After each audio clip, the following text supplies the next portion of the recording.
O Batman não começou a ser adaptado para o audiovisual recentemente. Tivemos seriados dos anos 40, 60, o início dos filmes lá com Tim Burton em 89, mas tem uma adaptação do Morcegão que imediatamente se tornou aclamada tanto pelos fãs quanto pelos críticos, e que vai ser o assunto de hoje. Visto por muitos como a melhor versão do herói de todos os tempos, hoje veremos o auge e queda do Batman, do série animada e do universo dos desenhos da DC.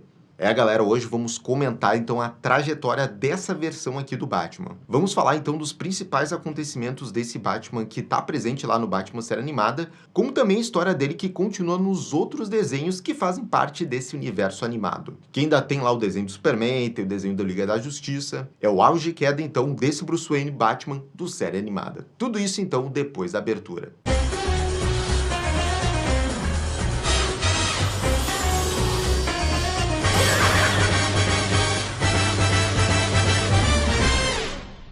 E galera, só antes da gente começar então esse grande resumão desse personagem, já vai deixando o seu bate-like e também o seu bate-comentário, que sempre ajuda os nossos vídeos aqui no canal. Comenta aqui embaixo então se você assistiu a todos esses desenhos aí do universo animado da DC, e claro que você assistiu todos eles, né? E bem, indo para o assunto, né galera, obviamente a gente não vai comentar então cada episódio de todas as séries então aí desse universo animado. Ou seja, falar de todas as aparições aí desse Batman em cada episódio, em cada desenho. O que a gente vai fazer aqui é ver esses pontos mais importantes, dramáticos que aconteceram para essa versão aqui do personagem. E como acabou sendo então o seu desenvolvimento, né, ao longo dessas séries. E claro, a gente vai preservar também aqui, até para ajudar na compreensão, fazer uma ordem temporal, né? Porque se fosse pelos episódios, às vezes eles não obedecem a ordem temporal. Então, bora começar a ver essa trajetória, o auge e queda do Bruce Wayne do universo dos Batman série animada. Até por isso nós vamos começar com o desenvolvimento desse Bruce Wayne já na sua infância.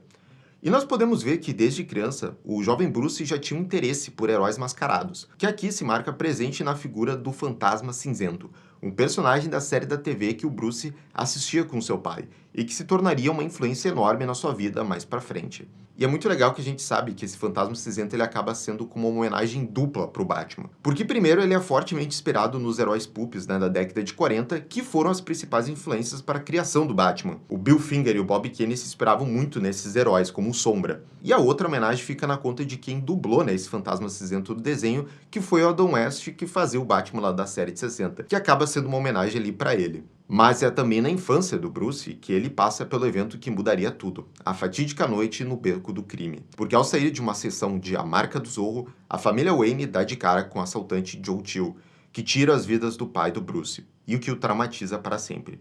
Ali, Bruce Wayne se tornaria o Batman. E o Batman série animada, ela já começa com o Batman formado, né? Então a gente nunca chega a ver a origem de fato do Batman nela. O mais próximo que a gente tem disso é no clássico episódio do Liga da Justiça, chamado Para o Homem que Tem Tudo, onde o Bruce tem uma espécie de flashback ali. Jurando guerra contra o crime de Gotham, Bruce começa uma viagem de treinamento ao redor do mundo, onde ele conhece o mágico Zatara e a sua filha Zatanna. Em seguida, o jovem Bruce vai ao Japão, onde conhece o mestre marcial Yori Sensei e aperfeiçoa suas técnicas de luta, mas onde ele também forma inimigos que voltariam para sua vida futuramente. E aqui que a gente tem aquela parte clássica, né, da jornada do Batman, que é onde o Bruce Wayne ele começa a aperfeiçoar tanto a sua mente quanto o físico para futuramente poder então combater o crime em Gotham. Mas ainda assim, o jovem Bruce ainda tenta ter alguns flertes com uma vida normal. E isso fica ainda mais claro quando a gente vê a história, né, de Batman, a Máscara do Fantasma. Nesse filme sensacional do Batman, depois de anos de jornada de treinamento, o rapaz finalmente volta para Gotham, agora determinado a iniciar sua guerra ao crime. Vestido uma roupa furtiva completamente preta, o Bruce vai em sua primeira missão como vigilante, demonstrando suas habilidades de combate e também estratégicas, mas que ainda não se mostra ser o suficiente. A missão dá errado e por pouco ele consegue fugir, mas para o Bruce ainda falta algo. E o que falta é aquele elemento do medo. Enquanto ele tenta decifrar como ele consegue causar esse medo nos seus inimigos, uma outra coisa muito importante acontece na sua vida. E essa coisa se chama Andrea Belmont, uma jovem moça do passado do Bruce, por qual ele se apaixona loucamente e começa um romance, chegando até a pedir ela em casamento, o que ela logo aceita. Assim, o rapaz se mostra pronto para deixar a sua missão de vingança para trás, para viver uma vida comum com sua noiva, até que a mesma cancela o noivado, sob circunstâncias que ele não entende, assim o deixando abandonado em Gotham. O que é o empurrãozinho que ele precisava, agora realmente se doando 100% para sua missão de ícone da justiça, abraçando o símbolo do morcego para se tornar, enfim, o Batman. E é nesses flashbacks aqui da origem do Batman que a gente vê que o Bruce até tenta se auto-sabotar pra não ser feliz. Que ele acha que a promessa lá dos pais dele é mais importante que tudo. E que os pais deles no além estariam cobrando ele por não estar cumprindo isso. Ou seja, uma obsessão do Batman muito grande e que ele precisa disso para poder fazer a missão dele. E anos depois, como o Batman, o Bruce chega a enfrentar o vilão Fantasma, um vigilante violento que mata criminosos, mostrando interesse principalmente pelo Coringa. Até que o herói descobre que o Fantasma é, na verdade, a sua ex-noiva Andrea, que havia o abandonado para ir numa jornada de vingança, após o Coringa matar o seu pai. Assim, se tornando um tipo de anti-Batman movida unicamente por vingança acima da justiça. Uma explosiva batalha acontece, o que marcaria definitivamente o fim da relação dos dois. E assim, agora estabelecido, né, como o Batman, como nós vimos nos flashbacks e no presente que acontecia ali do filme do Máscara do Fantasma, o Batman agora então teria uma carreira repleta de vilões, mas também de aliados. Porque após ter seu espetáculo sabotado, o jovem Dick Grayson se torna órfão, ao ver os seus pais morrerem na sua frente, obra do mafioso Tony Zucco. O Bruce imediatamente se vê no rapaz, o que o faz adotar o jovem garoto, para o criar como um filho. Até que o mesmo se alia ao seu mentor na sua jornada contra o crime, contra o garoto prodígio, o Robin. Juntos, a dupla dinâmica passaria anos batalhando contra os vilões de Gotham City, enquanto forma aliados como o Comissário Gordon e até mesmo a sua filha Bárbara, que é secretamente a Batgirl. E é também nesse período que o Cavaleiro das Trevas enfrenta pela primeira vez muitos de seus vilões ao longo dos episódios do série animada. E aqui vale destacar no episódio Nada a Temer, onde o herói enfrenta o Espantalho. Porque é nesse episódio que temos aquela clássica cena em que eternizou Kevin Conroy como Batman, com a frase que será repetida até os dias de hoje, se tornando a citação mais famosa do personagem. I am Batman! Outros dois episódios são bem significativos para mostrar a determinação desse Batman em continuar sendo vigilante de Gotham. Em um sonho, por acaso, mesmo submetido a uma máquina do Chapeleiro Louco, que faz o Batman viver uma vida perfeita, onde seus pais estão vivos e tudo está bem, mesmo assim o Bruce consegue ver através dessa ilusão e superar essa simulação, se mantendo Batman. E no episódio Eu Sou a Noite, temos o ritual do Batman em deixar flores no beco do crime onde seus pais são mortos. Assim como vimos também, em Encontro Marcado no Beco do Crime, outro grande episódio. Nessa história aqui, o Gordon fica entre a vida e a morte, e o Batman se culpa por não ter ajudado a tempo, dele não ter sido suficiente. E isso abala sua confiança, e ele até pensa se ele deve continuar ou não a ser o Batman. Mas no fim, ele consegue salvar o comissário e renova os seus votos de combate ao crime. Outro episódio também muito significativo e pessoal para essa versão do Batman diz respeito a um dos vilões aqui da galeria dele. E nós estamos falando aqui do Duas Caras, onde nós somos apresentados ao vilão quando ele ainda era Harvey Dent, e também um grande amigo do Bruce Wayne. Só que quando chegamos no episódio de origem do vilão, nós vemos o Harvey Dent lentamente decair e se tornar o vilão que nós conhecemos como Duas Caras. E essa perda, então, do Bruce Wayne em não impedir que seu amigo virasse esse vilão, acaba sendo também uma trajetória que é trabalhada aí ao longo de todo o seriado, nos episódios que são focados no Duas Caras. Mas aí, com o passar dos anos, a relação, então, da dupla dinâmica acaba ficando um pouco mais amarga. Já que o Dick ele não concorda com a maneira mais fria como o Batman lida, com certos casos. Isso ainda somado ao fato de que o Bruce sabia a identidade da Batgirl, enquanto a Bárbara mantinha segredo do Dick, mesmo que os dois tivessem um lance amoroso. O que acaba no ultimato, com o Dick abandonando a identidade de Robin num clima bem pesado. Mas na HQ Anos Perdidos, podemos ver o Batman dando uma amolecida, desejando uma boa sorte na nova jornada de autoconhecimento do Dick. E para quem assiste só o episódio, fica até esquisito como o Batman tem uma maneira mais apática, enquanto tudo está acontecendo enquanto o Dick está abandonando, o cargo de Robin. Mas na HQ é um pouco diferente, porque fica mais claro, que o Batman deixou então o Dick ir desse jeito, porque realmente ele estava naquele papel de pai deixando o filho então seguir o seu próprio caminho. E do lado dos vilões, ao longo de todo o desenho, nós temos uma temática que é explorada em alguns deles com o Batman. O Coringa não, porque aqui ele não conta, que é da humanidade deles e de um processo de empatia que o herói tem com eles. Pinguim, Arlequina, Duas Caras, Era Venenosa, Ventríloco, Mulher Gato, Charada e entre outros, são os que têm bons episódios tratando desse tema. E como o Batman, a princípio, é receoso nesse processo, mas que ao longo dessa história vai auxiliando esses vilões a tentar escapar dessa outra vida. Ou seja, existe então essa faceta nesse Batman de acreditar no bem desses indivíduos. E a partir de agora a gente vai ver episódios da fase do Novas Aventuras do Batman, que é aquele ponto onde a série animada teve uma mudança de traço. mas que tem ótimos episódios que mergulharam, né, no psicológico do herói.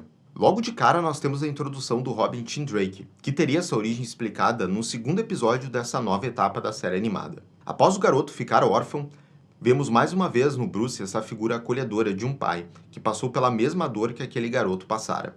Assim, o adotando e o treinando para se tornar o segundo Robin. E sim, a gente sabe que o Jason Todd depois foi introduzido nas novas HQs que saíram, né, desse universo do série animada. Mas acontece que elas não são canônicas, assim como a grande maioria das HQs inspiradas nesse universo. Além de contradizer várias coisas que aconteciam ali na série, o próprio Bruce Timm, na época, chegou a falar, né, que a equipe de roteiristas da série não tinham acesso aos roteiros que estavam saindo lá das HQs na época, o que explica a grande divergência, né, entre os roteiros tanto da série quanto das HQs. Já no quarto episódio, temos um vilão que só de aparecer já indica um mergulho psicológico na mente do Batman, o Espantalho, o que aparece pela primeira vez com esse redesign sinistro, bem diferente de como os vimos anteriormente. No episódio Never Fear, onde o Batman acaba sendo afetado pelo gás do medo, vemos o herói agindo de forma mais violenta e imprudente, chegando a deixar um capanga para morrer, se não fosse o Robin para salvá-lo. O menino prodígio então confronta o Batman, chegando a o prender, até que o efeito do gás passe. Enquanto no episódio À Beira do Abismo, temos uma espécie de what if, onde após se ferir, a Bárbara Gordon entra numa espécie de coma, onde sonha com um cenário onde ela foi morta como Batgirl, o que começa uma caça do Gordon e de toda a polícia de Gotham ao Batman. Mesmo não sendo algo canônico, é interessante ver como o Batman lida com a perda da Batgirl e a aceitação de que talvez o Cavaleiro das Trevas esteja longe de ser o que Gotham precisa. E um outro episódio muito interessante é o Lendas do Cavaleiro das Trevas. Mas o destaque não está na presença do Batman, e sim na ausência dele. Parece contraditório, mas é porque o foco do episódio é um grupo de crianças compartilhando histórias de quando eles viram o Batman. Cada história sendo uma adaptação de uma versão clássica do herói. A primeira é uma homenagem à Era de Prata, onde o Batman e Robin enfrentam o Coringa, e uma aventura que facilmente seria um episódio da série dos anos 60. E já no outro é uma adaptação da HQ do Cavaleiro das Trevas do Frank Miller, que inclusive é contada pela jovem Carrie Kelly, sendo o total oposto da história coloridinha que vimos anteriormente. E temos até a icônica cena onde o morcegão enfrenta o líder mutante na posse de lama. E ainda nessa fase aqui dos Novas Aventuras do Batman, é importantíssimo também a gente comentar, né, um grande crossover que teve da série animada então do Batman com o Superman série animada. E a gente tá falando então do especial Melhores do Mundo, que acabou virando também contando como um longa. Lançado em 3 episódios sequenciais, e depois agrupado num filme, a história mostra o Batman indo para Metrópolis, à procura do Coringa, o que obviamente ia acabar no encontro do Cavaleiro das Trevas com o Homem de Aço, que logo de cara olha através da máscara para descobrir que Batman é o Bruce Wayne. A relação dos dois começa um pouco conturbada e hostil, onde até vemos o tal bate-preparo com fragmentos de Kryptonita. Mas após o Coringa sequestrar a Lois Lane e atacar o Superman, o Batman entra em ação para salvar o Azulão, marcando o começo de uma aliança que perduraria até o final dos tempos. Além disso, ainda vemos indícios de um pequeno romance entre o Bruce Wayne e a Lois Lane, mostrando uma certa talaricagem que não surpreende quem já viu as HQs do Batman do futuro. O especial termina com Bruce e Clark se despedindo, com Bruce dizendo ao amigo que agora a Lois é toda sua. Esse Bruce Wayne é um canastrão mesmo. O cara sai da cidade dele, vai pra outra, joga um charme na mulher do herói que ele conheceu e vai embora soltando uma frase dessas. E esse não seria o único crossover do nosso morcegão, porque logo ele e o Robin apareceriam também na série animada do Super Choque, mais uma vez numa confusão com o Coringa. O jovem herói é quem salva a dupla dinâmica, assim prendendo o Coringa e o mandando de volta para Gotham. O destaque mesmo é a relação do Robin Tim Drake com o Virgil, já que são dois jovens se divertindo no que fazem, enquanto o Batman fica ali do lado de cara fechada. E com isso agora nós vamos para uma fase aí que marcaria a infância de muita gente, até que tá talvez assistindo o vídeo aqui, que são os episódios agora do Liga da Justiça. Ah, aquela abertura. Com a ameaça dos alienígenas Imperium, os super-heróis da Terra são obrigados a unir forças contra uma ameaça que nenhum deles seria páreo para vencer sozinho, assim formando a Liga da Justiça. Esses primeiros episódios de origem da Liga focam muito mais no lado detetive do Batman, onde vemos o herói descobrindo essa conspiração de alienígenas até ter que ir para o combate direto com o auxílio do Batwing, mostrando o herói enfrentando situações muito mais voltadas para a ficção científica do que qualquer coisa que vimos na série animada dele. Mas então numa série animada onde nós temos Superman, Flash, Lanterna Verde, Mulher Maravilha e outros seres também muito mais poderosos que o próprio Batman, é difícil realmente o morcegão se destacar aqui nos combates. E os roteiristas reconhecem isso, e até usam esse elemento para causar situações muito engraçadas, como é que o Batman é obrigado a se ejetar da nave para fugir de cães robóticos, caindo em queda livre enquanto pede auxílio aéreo da Liga, dizendo que ele não consegue voar. Tudo isso na maior calma. Contudo, o apoio do Batman é também logístico, né, e financeiro. Porque no final desses primeiros episódios de Liga da Justiça, é ele o responsável por financiar a icônica base de operações da Liga, a torre de vigilância que fica no espaço. O que seria a Liga sem o Batman, né?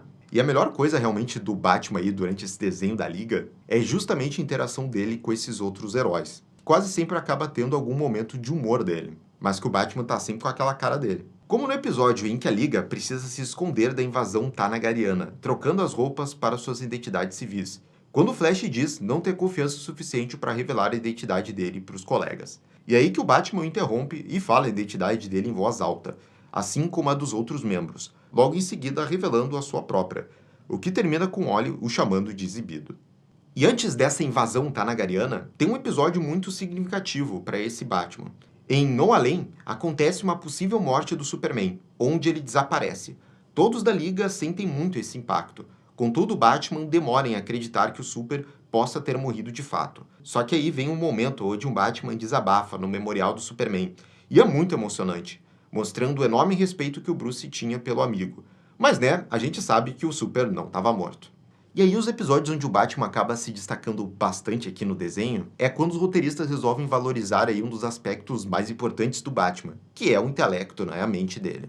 Como vemos no episódio Apenas um Sonho, onde a Liga enfrenta o vilão Doutor Destino, que é o John Dee, embora tenha o mesmo nome do vilão da Marvel. O Doutor Destino usa poderes telepáticos para causar sono nos heróis e os atacar em seus sonhos, o que se demonstra efetivo contra todos os membros da Liga, exceto o Batman. Com sua mente brilhante, o Batman se concentra para retornar à realidade, onde o destino não tem poder. Mas não é só de mente que vive o Batman também, pois é no final da segunda temporada do desenho, durante a invasão Tanagariana, que o Batman mostra todo o seu coração. Com a intenção de se sacrificar para completar o plano da Liga, o Bruce quase morre ao pilotar sozinho a torre da Liga do espaço para se chocar com o dispositivo Tanagariano. É um esforço incrível e o Super salva o Batman faltando pouco tempo para a explosão da base. Mas eu acho que é consenso para muita gente que os melhores momentos do Batman no Liga da Justiça no desenho são na fase então do Liga da Justiça Sem Limites. Batman e os outros 5 membros da Liga mudam a equipe nessa fase do desenho, com uma nova torre de vigilância e uma lista expandida de heróis. O Batman é fundamental no recrutamento de alguns novos membros, como o Arqueiro Verde, e na estruturação de como vai funcionar essa nova liga. No episódio Esta Porquinha, a vilã Cersei transforma a Mulher Maravilha numa porquinha, e para reverter o feitiço, ela exige algo extremamente precioso do Batman, algo vindo da sua alma, e algo que ele nunca revelou para ninguém. E é então que ele se abre para cantar a canção Solidão, que com o vozeirão do Kevin Corey, quanto também do Márcio Seixas aqui na dublagem brasileira, encanta toda a plateia e até faz a Zatanna e a Cersei chorarem. Solidão. Até porque é nesse episódio da porquinha, e também em outro inusitado chamado Brincadeira de Criança, onde o Batman e outros heróis da Liga viram crianças, é que nós temos essa confirmação do interesse da Mulher Maravilha romanticamente no Batman. É um casal que chega a ter os seus momentos durante o desenho da Liga, mas fica só nesse terreno aí do chip mesmo, não virando algo muito sério. Esse aqui é um dos momentos aí mais marcantes da história do Batman, né? Onde ele mostra esse grande vozeirão dele e que ele poderia facilmente ser o próximo aí Frank Sinatra. Em uma das aventuras da Liga, o Batman inclusive acaba sendo teletransportado para o futuro, onde acaba conhecendo o Terry McGinnis e o velho Bruce. Embora tudo leve a crer que essas versões são como variantes daqueles personagens que vamos ver no desenho do Batman do futuro, e não são os mesmos personagens. Outros grandes feitos do Batman aqui na fase Sem Limites da Liga incluem ele conseguindo ganhar só no poder do argumento e lógica da Amanda Waller ao demonstrar que a Cadmus estava sendo usada pelo Luthor para os seus ganhos e desacreditar a Liga. E também um dos momentos mais lendários, que aqui vai pro físico, né?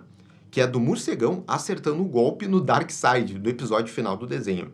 E também ele desviando de uma sanção ômega. Não tem jeito, é o Batman pai. E como eu já frisei outras vezes aqui, os roteiristas aqui do Liga da Justiça, eles são muito hábeis, então, em criar essa humanidade para o Batman. Em meio, então, a seres tão poderosos. Ele pode não saber voar, mas sabe tocar aqui os nossos corações. E a prova disso tá num episódio também que é marcante para muita gente, que é o epílogo. O último episódio, então, da segunda temporada do Liga da Justiça Sem Limites. mas que, como o próprio nome diz, funciona então como um encerramento de um outro desenho desse universo do série animada, que é o Batman do Futuro, que nós vamos falar aqui mais pra frente. O episódio foca justamente no Batman, além da personagem As da gangue Royal Flush. Com poderes telepáticos e psíquicos além da compreensão, Amanda Waller manteve a jovem menina sob custódia desde a sua infância, para usá-la como uma arma, até que o tiro sai pela culatra, e a As usa os seus poderes para alterar a realidade. Mas é justamente por conta de danos cerebrais que a Asa está morrendo. E quando isso acontecer, ela levará milhões de vidas de uma explosão psíquica. É então que Amanda Waller envia o Batman para matar a menina com um dispositivo, o que o Bruce, obviamente, não vai ter intenção de fazer.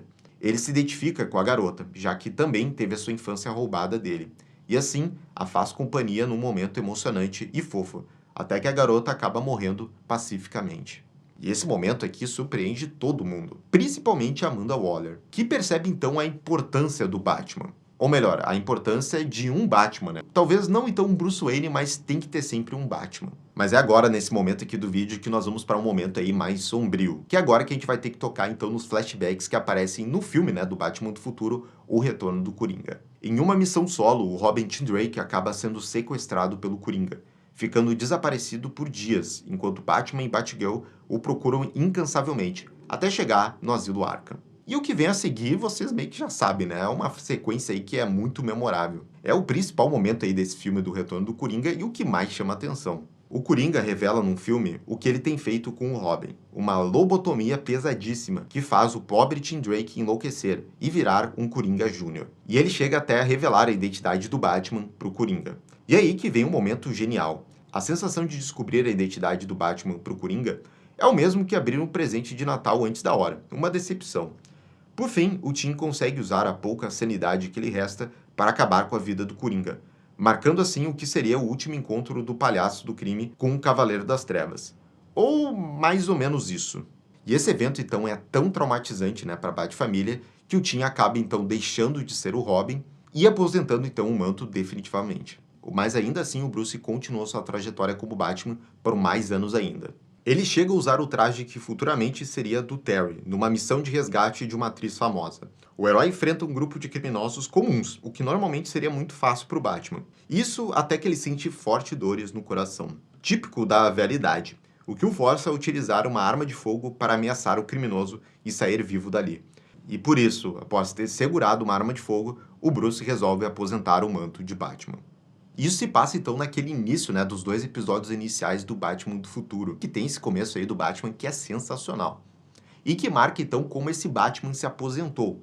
E aí a gente entra no universo então do desenho do Batman do Futuro, onde anos e décadas se passaram e nós temos agora uma Gotham que se chama Neo Gotham e que tem todo aquele estilo cyberpunk tão futurístico que a gente conhece muito bem. Décadas então se passam até que o velho então Bruce conhece o jovem Terry McGinnis, numa briga contra a gangue Coringa. O que resulta no Terry vendo as habilidades do Bruce num combate, mesmo levando em conta a sua idade. O Terry, assim como o Bruce, havia passado por um trauma, ao perder o seu pai recentemente, vítima do vilão Sr. Fix. Relutantemente, o Bruce passa o manto ao Terry, que assim se torna um novo Batman, e leva o Bruce à posição de oráculo desse novo herói. Agora esse Bruce Wayne então acaba virando o cara da cadeira, que agora vai servir como mentor e também como uma figura paterna aí para esse jovem Batman. Mas mesmo com essa idade avançada aí, o Bruce acaba ajudando o Terry em diversos momentos ao longo do seriado, chegando até a combater vilões aí ao lado do seu discípulo. Como foi na situação em que a dupla enfrentou a vilã Inky, em que, honrando seu herói de infância, o Bruce usa o chapéu e os óculos do Fantasma Cinzento, e que no auge dessa luta, o Batman acaba usando uma bate-armadura que lembra em muito o visual da HQ do Reino do Amanhã ou até da armadura do Cavaleiro das Trevas. O principal a ser ressaltado aqui é que ele corria risco de vida ao usar essa armadura, mas mesmo assim se arriscou pelo Terry. Ou também tem um outro momento muito icônico, que é quando Bruce Wayne volta a ser jovem e luta ao lado do Terry. Isso acontece lá na 3ª temporada. E que envolve um poço de Lázaro e Talia al Ghul, que na verdade não é a Talia, e sim o pai dela, que tá na mente dela, armando todo um plano para poder ter o corpo do Bruce Wayne jovem. É realmente um plano muito maluco, mas que rendeu esse momento do Bruce Wayne voltando a ser jovem de novo. E aí que a gente pode voltar para aqueles eventos que a gente viu no Batman do Futuro, o Retorno do Coringa. Só que agora no presente ali da série, né, tirando os flashbacks.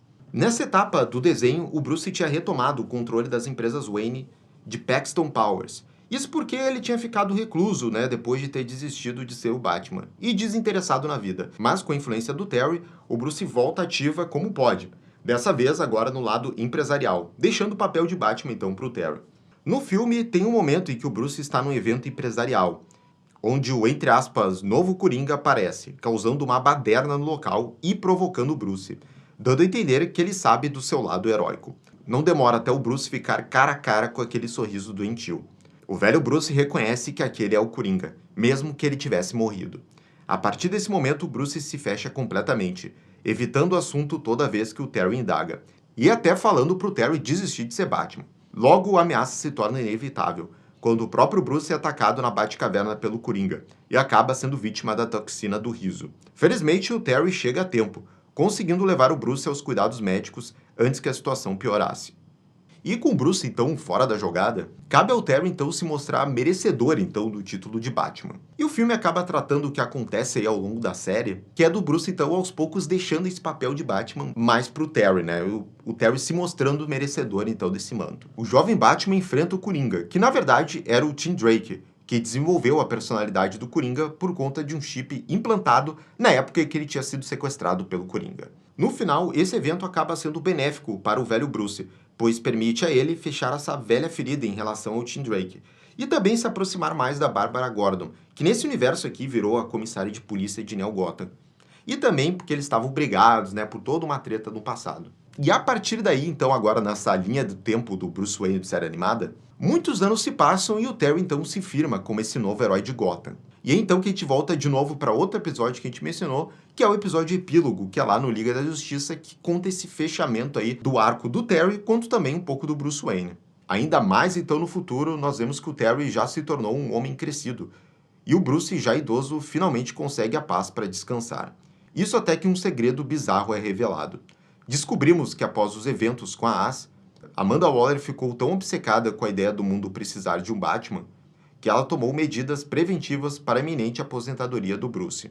É revelado que a Waller secretamente implantou o DNA do Bruce em Warren McGuinness, o pai do Terry, para que o Terry nascesse com a genética do Batman, Bruce Wayne.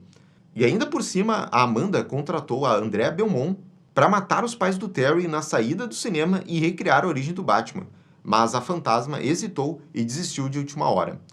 Isso até que o pai do rapaz acabou morrendo então nas mãos do criminoso Fix, o que naturalmente acabou contribuindo para o plano da Amanda Waller, sem querer querendo. E aqui isso aqui é bastante controverso, né? Bastante bizarro. É algo que talvez a Amanda Waller faria? Ela com certeza faria. Mas eu, principalmente como fã ali, achava que não precisava de ter essa conexão ao nível de DNA, sabe? Não precisava tudo isso. Realmente já estava satisfeito com as coincidências terem acontecido para que o Terry virasse esse novo Batman. Não precisava do DNA do Bruce Wayne e tudo mais. Até acaba tirando um pouco da particularidade do Terry, sabe? Porque aí parece que realmente ele estava pré-determinado porque ele tinha o DNA e tudo mais. Então uma decisão bastante controversa aqui, tornar geneticamente o Bruce Wayne realmente pai ali do Terry, e que muitos acabam não gostando, que é o meu caso, sabe? O episódio termina com o Terry se preparando para pedir sua namorada em casamento, quando o velho Bruce vem notificar o Batman que o Superman o estava esperando para lidar com assuntos da Liga, inclusive insistindo para que o Terry coma algo antes de sair, exatamente como era a relação de Bruce com Alfred. O Terry admite ter realmente puxado a personalidade do Bruce, dando a entender que ele aceitou o Bruce como seu pai, em seguida vestindo o seu uniforme e saindo para defender Gotham de forma idêntica à primeira cena do primeiro episódio do Batman série animado. Assim, concluindo e encerrando tanto a trajetória do Terry quanto a do Bruce.